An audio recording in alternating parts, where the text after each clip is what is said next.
What's up, everybody? Welcome to Aaron Ruins Music. My name is Aaron, and today we're going to be ruining the new album Silence Outlives the Earth by the progressive metalcore band ERRA. This is their lucky number 7th album. Their last album they released in 2024, titled Cure, had a lot of influence from Ghost Atlas, which is vocalist Jesse Cash's side project, and even being the Ghost Atlas fanboy that I am, I was a little off-putting hearing this album for the first couple listens, but after a while I absolutely fell in love with it. The atmosphere throughout the whole album is perfect. Rumor of Light and a lot of other songs on that album always manage to give me chills and goosebumps every time I listen to it, and because of that I find myself listening to Cure a lot more than I do even, say, their self-titled album. And I know this is considered to be blasphemy because Cure was so polarizing and their self-titled album is considered to be their best among fans. It's not my favorite, but I will say it is pretty good. It saw ERRA going back to form.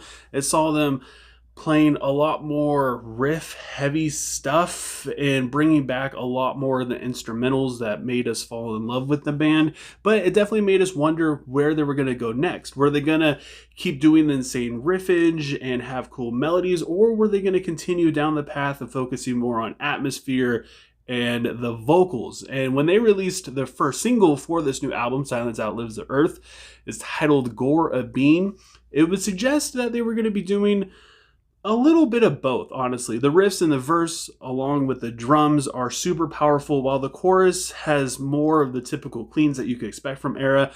I love the extreme contrasts between the two, especially in the breakdown when JT just absolutely goes off, and then it gently transitions back into the outro, and there's just so many beautiful instrumentations throughout the song. And after that, I didn't listen to any of the other singles because I wanted to hear the album in its entirety. So I started out with the song Stelliform, which is the opening track, and it is so freaking good. The rhythm in this song is nasty and the mix is perfect. The whispered, almost like hollow vocals about finding yourself again induces chills every time. It reminds me of the lyrics and the melody found on the song Pictures of You by the band Cure. If you listen to these two songs back to back, it's just, there's got to be an influence there, and it is just so good. And Pictures of You is one of my favorite songs, and it made me want to keep going back to this one to listen to it over and over again, especially the chorus and the outro, which is just so perfect. And then there's a song Further Eden, which was one of the singles that was released. I like that Jesse is featured in the verse to mix things up kind of a little bit. It's something you're not really expecting. You're always expecting JT to come in with his growls in the verse and Jesse to be in the chorus. It's a very typical thing for them to do. But ERRA, they tend to do things a little bit differently. The chorus is just so addictive with the duet between the two. The post-chorus is like a punch to the back of the head. It's so heavy. The breakdown is what I would imagine falling through like a wormhole would feel like, or like traveling through space. It just has this really cool sound to it.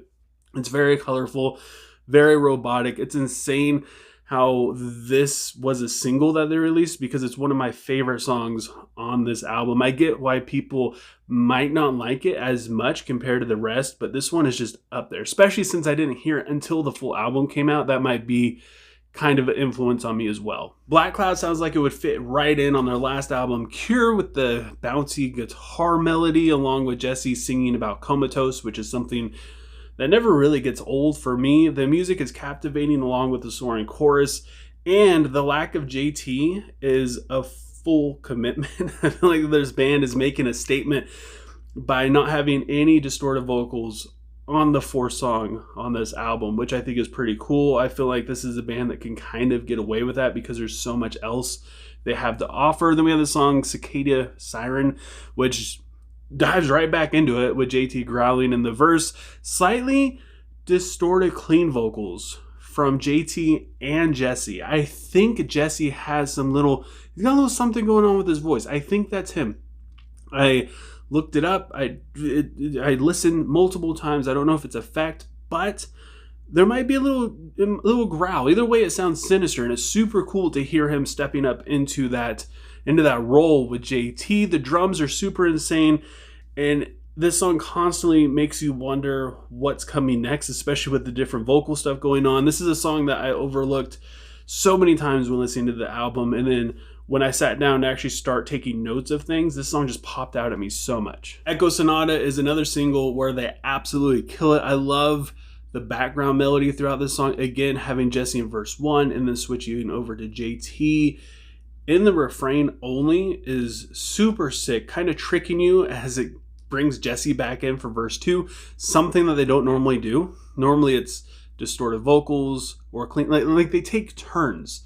And the fact that Jesse came back in verse 2 left me in kind of like a wow state, just wondering again what's going to come next. The chorus changes each time lyrically as well, making this for a very beautiful progressive story. I never really wanted this song to end.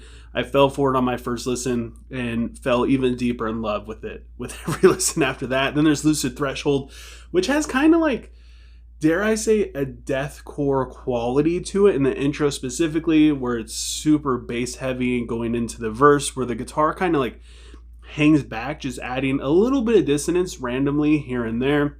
I didn't care for the chorus in this song nearly as much. The melody just, it just doesn't really do it for me, but I will say the lyrics are still solid. This is one of the few songs, probably the only song on this album that didn't make my knees weak, but at the same time, it has a super sick breakdown where they bring that deathcore kind of vibe back to it, and I just love it. Even though the song doesn't like make my heart flutter, it is still so good. And then we have Spiral of Liminal Infinity, which is definitely the most ERRA sounding song on this album. It is so good, specifically for its very chill instrumentation and also very aggressive vocals coming in at the same time in the verses. Both vocalists singing in the chorus is dreamlike. JT has such a unique clean vocal tone that I personally can't get enough of, and you get to hear more of it in verse 2. This is like the perfect Ghost Atlas featuring JT song on this entire album, and I absolutely love it. I'm so here for it. And then we have The Many Names of God, which is part 1 of a 3-part song series. This one was also a single, and it is super pissed off. The weird scratchy riff along with the lead guitar and the frantic drums just make the song sound super fierce. The verse is almost bigger than the chorus. The only thing that's different is the chorus picks up the tempo just a little bit more. I'm glad we get a strictly JT song thrown this album. We've already had a Jesse, so just having JT in his own song is super sick, and it's something that's going to scare your neighbors away for sure. And the Gut of the Wolf, which is probably the least sounding ERRA song on this album, picks up right where Names of God left off, is super nasty. The layering in the chorus makes it sound huge, and I dig the shuddery riff thing going on in the verse. It makes you think that it's going to be all JT again, but then Jesse comes in with clean vocals in the outro, which to me is just brilliant songwriting. If you look at this as like the whole 3 songs that they're trying to do here, the 3-part series thing, it's cool because they're not just looking at it like, okay, this song does this song does this, and this song does this. At this point in these songs, you kind of get the feeling that they wrote this as 3 songs as just one big thing, one big idea.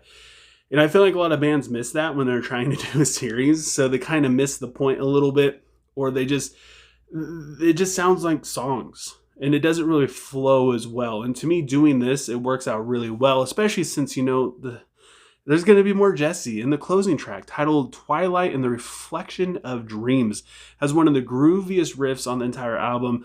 The mix favoring the instrumentation over Jesse's vocals going up to the chorus is just fantastic. And even once it does get to the chorus, his vocals don't come in higher. It actually just kind of evens out, which is really cool. Again, I cannot get enough of the post-chorus in the song, building up to the gentle bridge. And then it builds up once again to the final chorus, completing the series and finishing the record off. Once again, just the songwriting in these 3 songs are so good. This could be like a perfect 3-song EP, but instead they tacked in towards the end of this album, and it speaks so much to what this band's intention is when it comes to writing music. This is a near perfect album. If I connected a little bit more with Lucid Threshold, it probably would be, if I'm going to be completely honest. I feel like they found a perfect blend between Cure, which I said I loved, it's a very good album, and also their self-titled album, which is considered to be one of their best.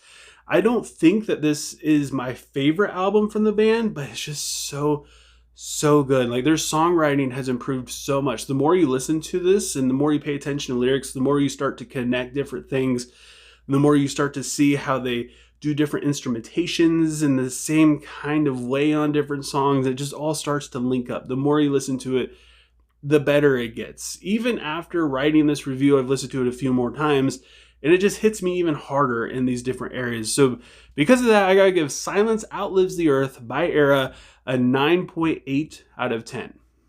But I want to know what you guys think. Leave a comment below letting me know what you thought of Silence Outlives the Earth, what you would rate it, and what your favorite song is. And don't forget to give this video a like. It helps out so much with YouTube's algorithm, and it will show my video to other people who are interested in the same things that you are. And if you want to help support me further than that, don't forget to subscribe and ring the bell icon. Do any of those things helps me out tremendously, and I appreciate it more than you could ever imagine. And I hope you have a good rest of your day or night, whenever you happen to be watching this, and I will talk to you guys next time.